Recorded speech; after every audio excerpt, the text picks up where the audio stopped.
And how's it going, guys and girls? It's me, Welcome back on my channel, and yet again we are here to play DDLC SNAFU once again.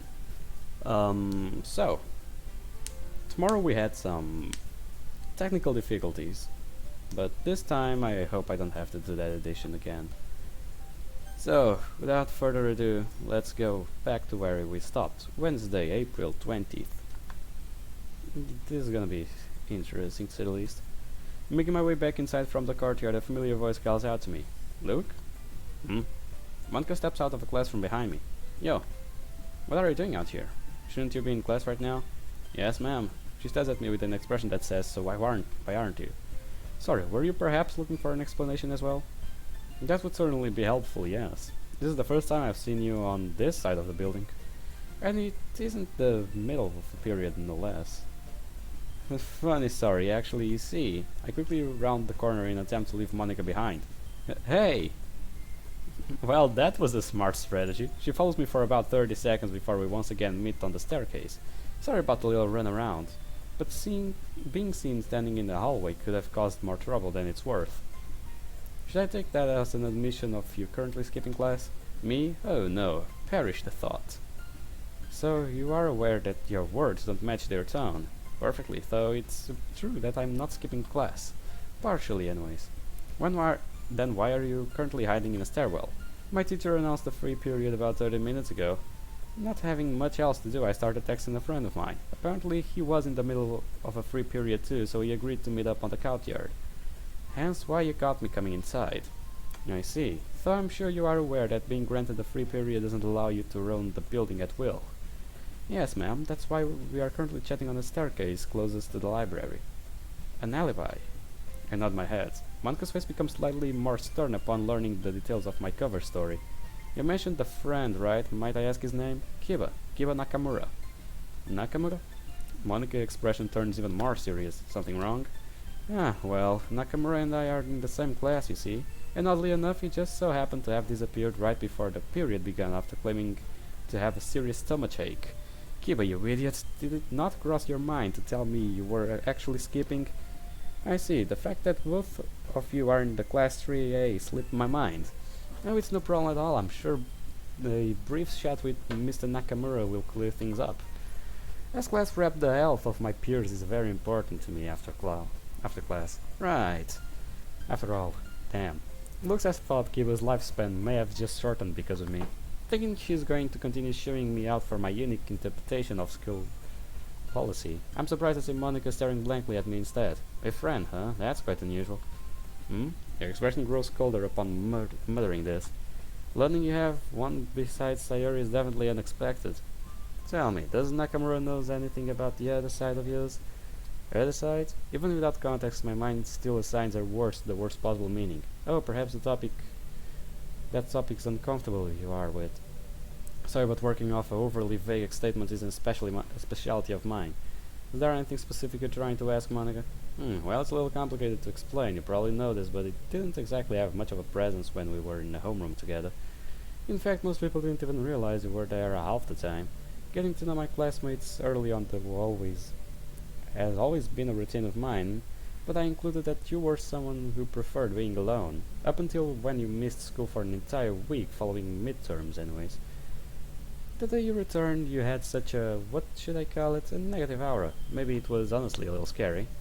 What could have happened that could flip a person's whole image like that? Was all I could think afterwards. Going from easily ignorable to constant presence is no small feat after all.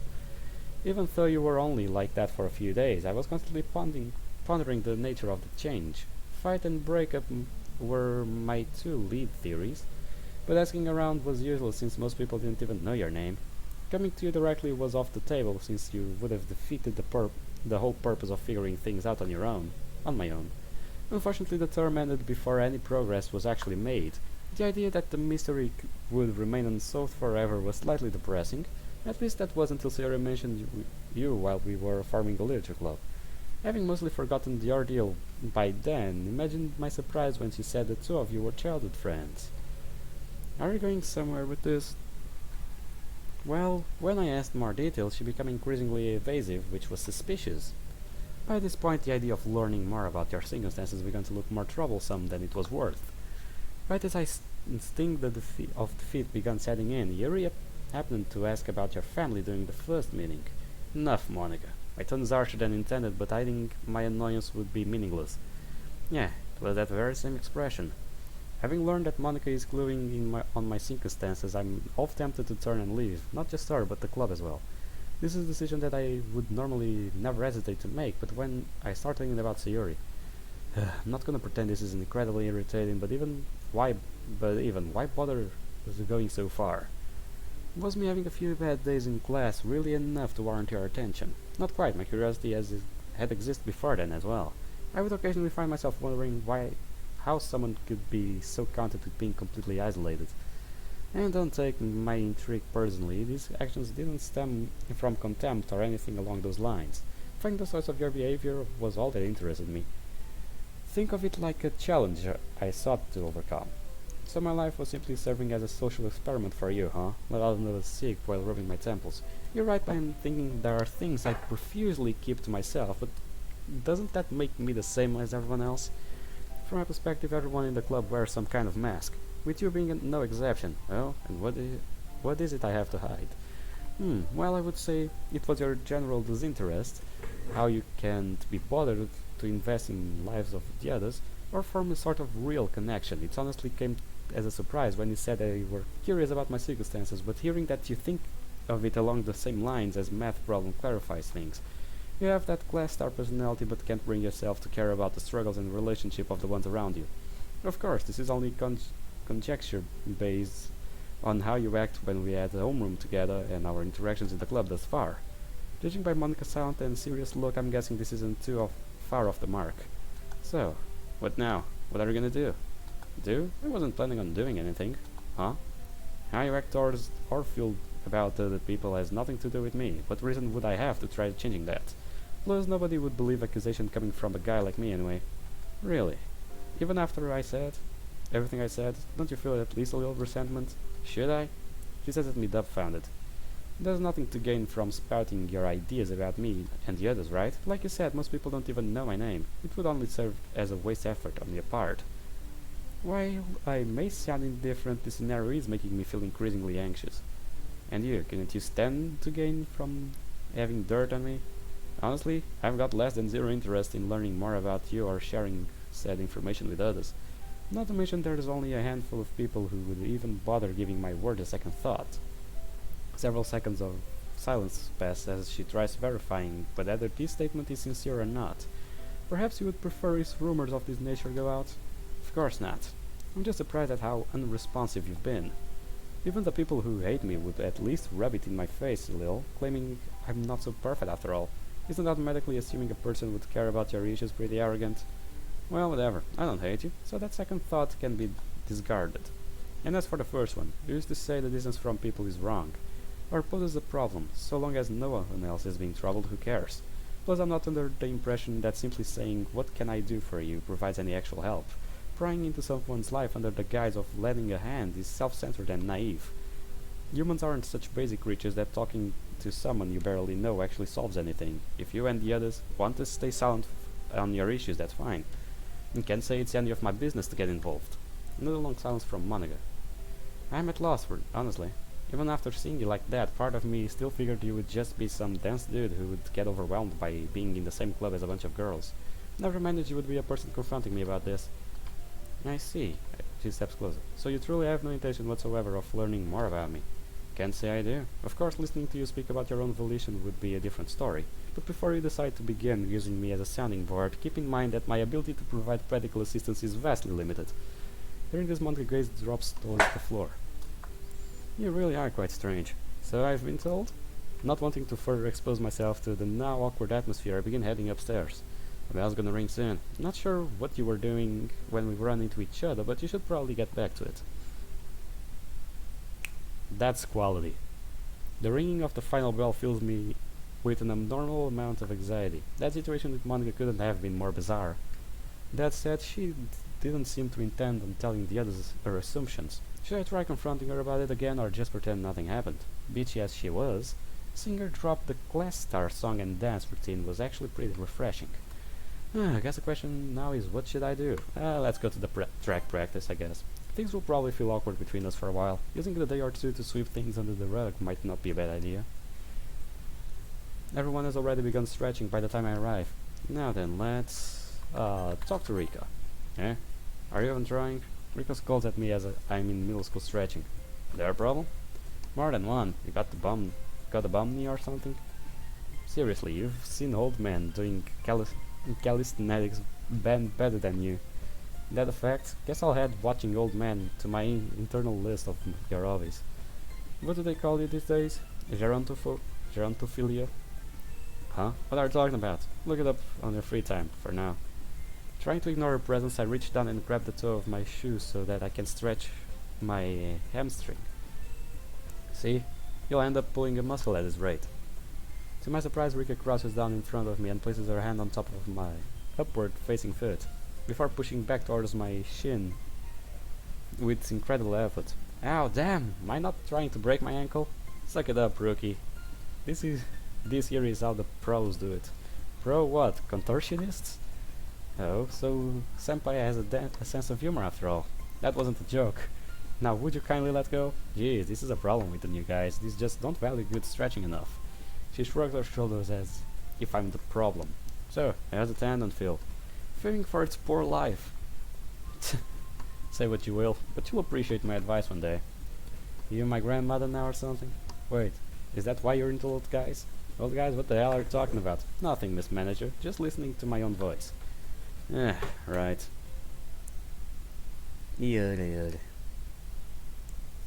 Thursday, yeah. Thursday, April 21st. Lunchtime, okay, we already skipped lunchtime, I guess. Who should I eat with? Yeah, Kiba, because we don't have a relationship with Yuri that deep. Looks like you got here early. Huh? Turning around, Kiba sees me approaching from the east wing. Good, he made it. Need something? Sorta. Wanted to ask you more about the girls in your club. Why do I get the feeling that I'm gonna regret eating with you today? Come on, at least give me a chance first. I promise not to say anything you would consider stupid. Won't that severely limit your vocabulary? You'll even be able to form sentences? You're hilarious. But if you're gonna subject me to your comedy routine, could you at least answer a few questions? Well, I'm not sure how much I'll actually be able to tell you, but fine. So long as you keep true to what you said. Sweet. The rest of our lunch period is spent with Kiba interviewing me about the other girls. His questions are fairly generic, which makes me wonder why he's going through the trouble of asking.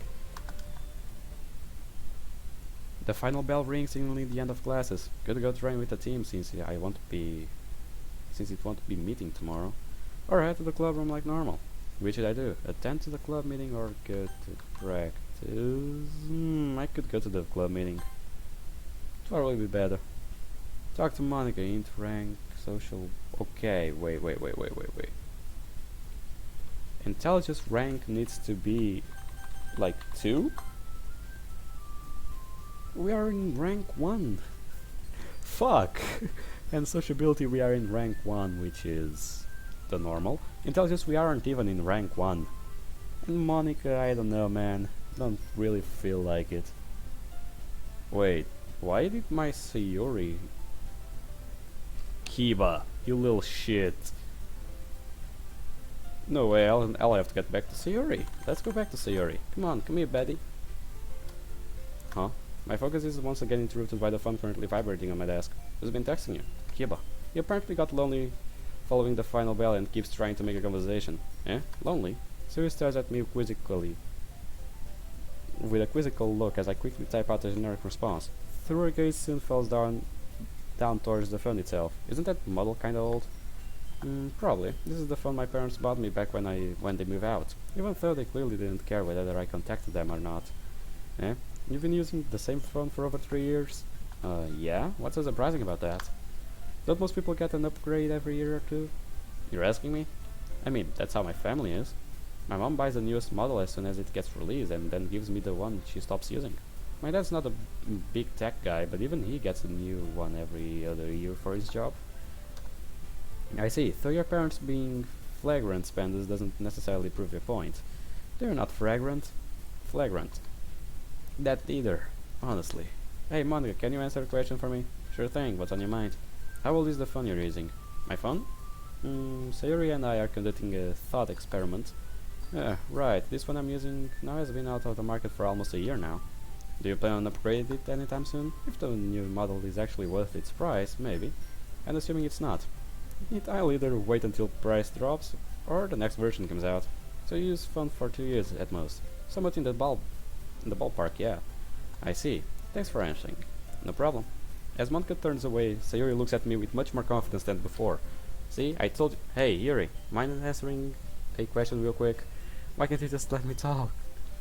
Following this, the remaining club members have surveyed about the life circle of their mobiles and phones.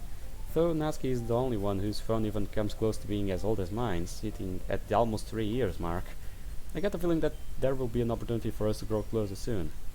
About who? Wait, whoa, whoa, whoa, whoa, whoa, whoa, hey, yo. Come on. Don't do me like this. Oh, okay, it's for Sayori. Okay. Rika, why is Rika 9 out of 10? We only have one interaction. What the fuck? You know what? I don't give a shit. Let's go. Arriving home, I'm once again left with surplus of free time. How should I spend my afternoon? Studying. We need that intelligence. We need it. I doubt anyone planned on stopping by today. Could go ahead and use this to study and skip. Intelligence has increased from aware to informed. That means rank 1, right?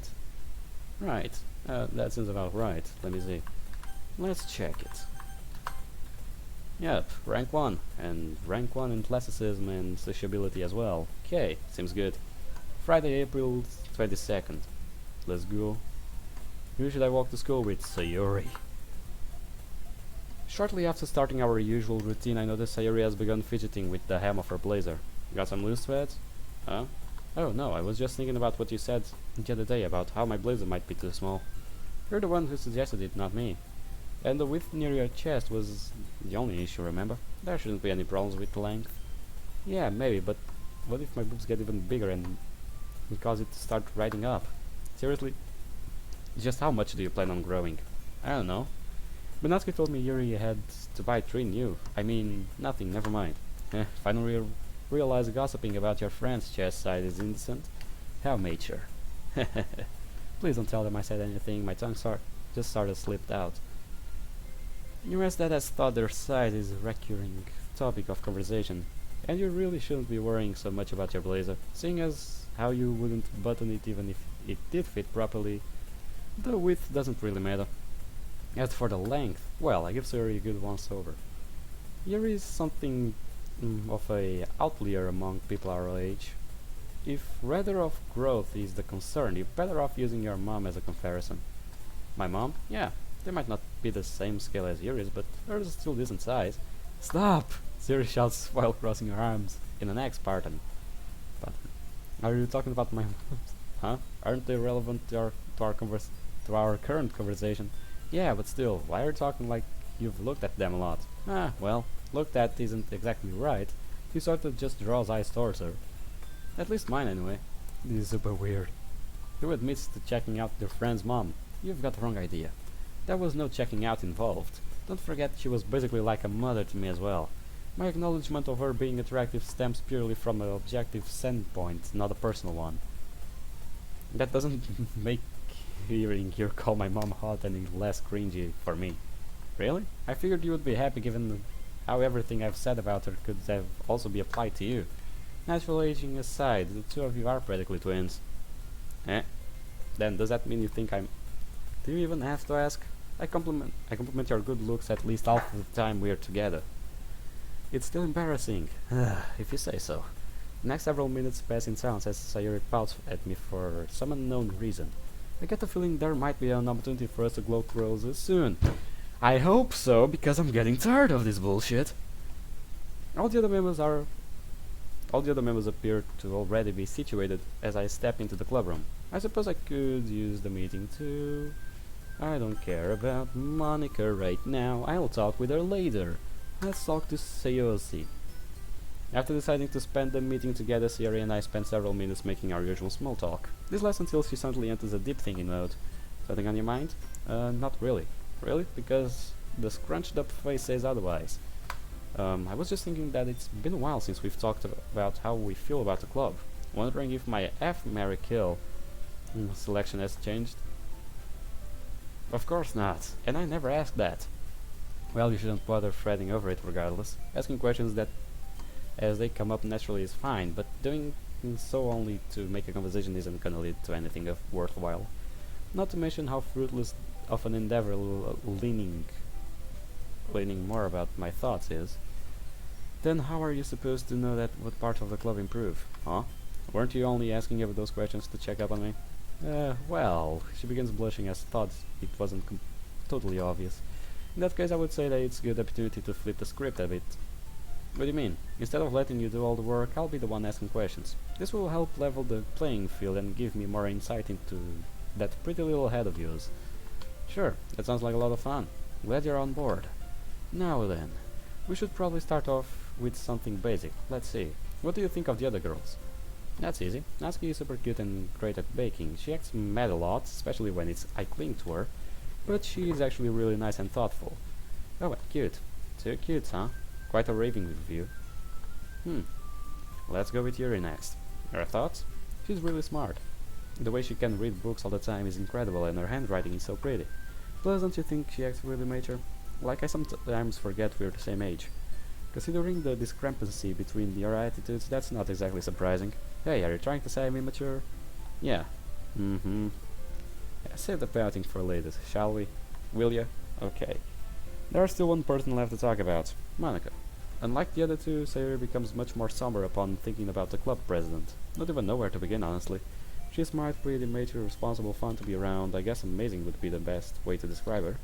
She always plays it off with Monica is seen as the class star for a reason. There's no telling how many people look up to her. Well, she is certainly held in a high regard. You don't sound particularly thrilled about it. Do you dislike that about her? Huh? Noticing the shift in tone from earlier, she begins to panic. Not at all. It's just, well, being around Monica makes you, how do I put this? She makes you realize how much better you could be at stuff, I guess. Which is a lot for me.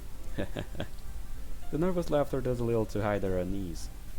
Isn't comparing yourself to her unproductive? You'd be better off playing to your strengths instead of aiming for someone far beyond and to the reach of normal people. My strengths? A familiar shadow falls over her face. Don't be too hard on yourself. You may not realize this, but you're infinitely more valuable than someone like me. She shakes her head. You're smart, calm, honest, thoughtful. Even though we've been together for so long, it feels like you're the only one who's grown up. Only because my situation enforced me to. Don't forget that I used to be good-for-nothing brat whose only talent was crying and relying on others. You were a genius compared to me. Proactive, patient, selfless, always smiling. The way you feel about Monica now is how I used to feel about you. Wanted to be someone whose life had value to others, a person worth living for. Oh, you called me calm, but even my patience has limits. Hearing you talk down about yourself, well, it's frustrating. In my eyes, there isn't a person in earth more reliable or talented than you. I mean it. A gentle smile begins forming on her face as she looks away, to wipe her eyes. Thanks, Luke. Though hearing all this nice stuff makes me a little scared you'll say something ridiculous. Summer exchanges have always been awkward to me. Following up with something to ring the mood is like a defensive mechanism. Heh, so you've been rationalized situations like this. It's arguably my only talent, after all. She shakes her head once again. Looking super talented in mine. A sign you should seek psychological help, no doubt. Though I can't say I'm much better. The calm atmosphere lasts until I remember the root of our discussion. We've strayed pretty far off topic, but would you mind answering some of the questions? Oh, yeah, I just forgot what we were doing there for a sec. I'm the same way, no worries. This next doesn't necessarily involve the club, but I was wondering about